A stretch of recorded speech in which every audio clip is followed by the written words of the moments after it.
akan berikan kesempatan kepada pasangan nomor urut 2 bertanya kepada pasangan nomor urut 3. Rule of the game-nya sama. Waktu untuk bertanya 1 menit, ditanggapi 2 menit, ditanggapi lagi 1,5 menit, dan 1,5 menit. Silakan, waktu Anda untuk bertanya 1 menit, Pak. Pertanyaannya, 1 menit. Oke. Begini, untuk paslon nomor 3, kami ingin mengingatkan bahwa di dalam pilkada, janganlah kita obral janji-janji di awang-awang yang tidak bisa dilaksanakan. Ya, kasih masyarakat program-program yang konkret dan pasti bisa dilaksanakan. Kami ambil contoh, ada program dari nomor 3, rumah untuk rakyat, memiliki rumah tanpa uang muka selama 30 tahun. Saya ingin tanya sekarang, ya, di mana rumahnya, berapa ukurannya, siapa yang mendapatkannya, dan apakah itu sesuai dengan peraturan dari Kemenpora. Oleh sebab itu, mari kita berikan yang betul-betul bisa dilaksanakan. Tidak memberikan wacana-wacana yang sulit untuk dilaksanakan. Terima kasih. Baik. Paslon nomor 3, silakan ditanggapi. Waktu Anda untuk menanggapi 2 menit, Pak. Dimulai dari Anda berbicara. Luar biasa. Ini gestur yang kita harapkan sebenarnya. Silakan.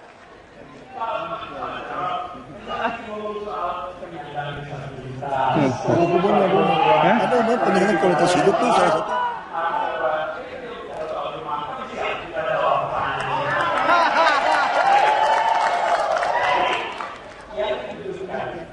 Kualitas hidup tuh. Ini mah kan berapa? Iya benar.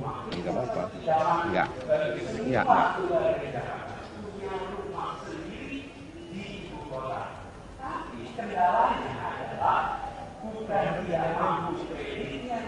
Tapi beban untuk membayar down payment itu besar sekali. Saya masih KPR sekarang merasakan betul bagaimana mencari uang untuk bisa membayar down payment. Nah, jadi kita bukan mau membangun perumahan, tapi kita mau menyiapkan fasilitas kredit untuk warga Jakarta agar mereka bisa memiliki rumah. Rumah ini mana saja, silakan mereka dudukkan. Tetapi dengan menggunakan skema ini, maka warga bisa menabung. Persoalannya ini, mereka menabung selama 6 bulan dan selama menabung itu konstan, mereka bisa memiliki saldo sebanyak 10%. Di dalam 6 bulan sesudah itu, maka mereka berhak mendapatkan kredit tanpa uang down payment. Dengan cara seperti itu, warga Jakarta bisa sebenarnya pas lagi diaman lagi kan saat relax buat kita. punya aset namanya Bank DKI. Dan Jakarta itu kalau total aset yang dimilikinya lebih dari 1.000 triliun. Kalau Tiap keluarga dihitung, satu orang jika dibagi rata-rata 1.000 triliun dibagi 10.150.000 penduduk di Jakarta, apa yang terjadi? Kira-kira 100 juta per orang. Izinkan warga Jakarta merasakan aset 100 jutanya dalam bentuk down payment 0 rupiah. Terima kasih. Baik. Silakan pasangan calon nomor 2 untuk menanggapi kembali. Waktu Anda 1,5 menit, Pak. Dimulai dari Anda menyampaikannya. Mohon tenang. Memang masalah 1 menit jadi masalah. Sebetulnya kenapa Mas Jarod tanya soal perumahan? Kita bicara meningkatkan kualitas hidup warga DKI. Salah satu adalah tersedianya perumahan. Jadi saya koreksi. Nah yang kami tanya, kalau seandainya bangun rumah susun ukuran 36 saja, itu kira-kira 300 juta. Kalau tanpa DP saja, tanpa bunga saja, diangsur oleh rakyat Jakarta, warga DKI, 30 tahun itu harus mengeluarkan 833.000 per bulan. Ini masalah buat orang yang gajinya pas-pasan 3 juta. Karena komponen kebutuhan hidup layaknya nggak ada. Makanya kami memberikan solusi untuk orang yang gaji di bawah itu disediakan rumah susun, nggak usah sewa, hanya bayar 5.000 sampai 10.000 per hari sebagai iuran gotong royong. Jadi belum lagi kita berbicara apakah boleh DPRD izinkan ngutangin warga 30 tahun, itu udah ganti berapa kali gubernur. Belum lagi perbankan maksimal hanya kasih 15 tahun. Kalau dibilang subsidi pun, subsidinya Mau subsidi di mana? Mau bangun 1 juta 300 juta. Mau bangun berapa? 10.000, 3 triliun. Uangnya dari mana dikasih begitu? Nggak bisa. Jadi itu yang kami maksudkan. Terima kasih. Baik. Silakan ditanggapi kembali. Waktu 1,5 menit. Dimulai dari Anda mohon tenang. Tidak ada yel-yel dulu ya. Silakan, Pak. Tugas pemimpin itu adalah mencari solusinya. Warga Jakarta menginginkan perumahan. Saya diminta Mas Anies, bro, tolong hitungin deh bro. Cukup nggak kalau misalnya tanpa DP? Kalau kita tarik pakai skema mirip-mirip seperti HDB di Singapura. Saya ini kebetulan backgroundnya keuangan. Saya memiliki pengalaman. Dan pengalaman saya hitung, kalau kita tarik ada pinjaman yang sangat jangka panjang. Dan jumlah down payment-nya itu kita bisa tekan. Kita bisa memberikan sebuah kesempatan bagi warga Jakarta untuk memiliki mimpinya, yaitu rumah yang selama ini mereka idam-idamkan. Banyak sudah dijalankan skema-skema ini di negara lain. Bagaimana skema perbankan bekerja sama dengan skema pembiayaan yang betul-betul jangka panjang. Saya membangun infrastruktur, kita panjangin pembiayaannya. Dan pembiayaan kalau panjang itu kita bisa turunkan down payment. Karena sekarang warga Jakarta sudah saatnya bisa menikmati mimpi mereka. Mimpi bahwa selama ini mimpi mereka hanya memiliki kendaraan bermotor. Sekarang bisa naik kelas. Mereka bisa memiliki rumah sendiri. Itu yang mereka selama ini harapkan. Saya punya hitung-hitungannya, kita punya pengalamannya, kita akan hadirkan warga Jakarta kesempatan untuk memiliki rumah sendiri. Di situ adalah kunci kesuksesan seorang pemimpin, memberikan solusi untuk warga Jakarta. Baik, terima kasih pasangan nomor urut 2 yang sudah bertanya dan ditanggapi oleh pasangan nomor 3. Pasangan nomor urut 3 untuk menyampaikan pertanyaan kepada pasangan calon 2. Waktu Anda untuk bertanya Pak, 1,5 menit. Dimulai dari Anda menanyakannya. Saya ingin menyampaikan bahwa kami menerima banyak sekali laporan bahwa jawaban kami tadi terdengar di ruangan ini tapi tidak terdengar di televisi, di rumah-rumah di seluruh Indonesia. Kami berharap ini bisa diluruskan karena jawaban tadi penting sekali untuk dipahami oleh warga Jakarta yang berkepentingan atas kebijakan 5 tahun yang akan datang. Terkait dengan pertanyaan untuk pasangan calon nomor 2. Perlindungan anak, salah satu masalah terbesar adalah kekerasan di sekolah. Dan Jakarta tidak terlewat dari persoalan ini. 84% anak-anak pernah mengalami kekerasan di sekolah. Karena itu kami ingin mendengar dari pasangan calon nomor 2, apa langkah-langkah untuk menyelesaikan kekerasan yang terjadi di sekolah. Terima kasih.